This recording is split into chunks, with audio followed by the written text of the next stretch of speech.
વડોદરામાં આમ આદમી પાર્ટી નેતા વિનોદ શાહનો અનોખો વિરોધ, મૃતક પરિવારોને 1 કરોડ સહાય અને નોકરીની કરી માંગ।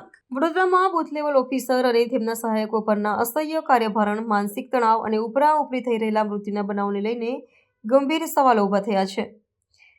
આ મુદ્દે વડોદરાના આમ આદમી પાર્ટીના નેતા અને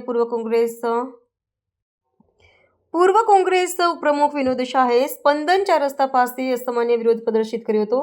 તેમણે ચૂંટણીલક્ષી કાર્યક્રમોના બોજા હેઠળ કથિત રીતે જાન ગુમાવનાર કર્મચારીઓ પ્રત્યે સરકારની નિષ્ક્રિયતા સામે ધ્યાન દોરવા માટે શરીર પર સાંકળથી પ્રહાર કર્યા હતા।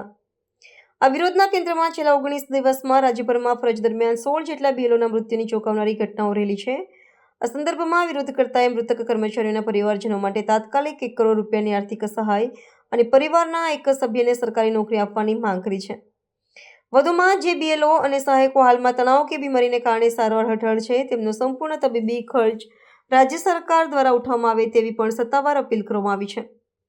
તાજેતરમાં વડોદરામાં જ એક મહિલા સહાયક બીએલઓનું ફરજ દરમિયાન હૃદય રોગના હુમલાથી નિધન થતાં કર્મચારી આલમમાં શોક અને રોષની લાગણી ફેલાઈ છે। વહીવટી તંત્ર દ્વારા મૃતકને પૂર્વેથી હૃદયની બીમારી હોવાનો બચાવ કરવામાં આવ્યો છે, જ્યારે કર્મચારી સંગઠનો આ મૃત્યુ માટેના કામના અસહ્ય ભારણ અને સતત તણાવને જ જવાબદાર ઠેરવી રહ્યા છે।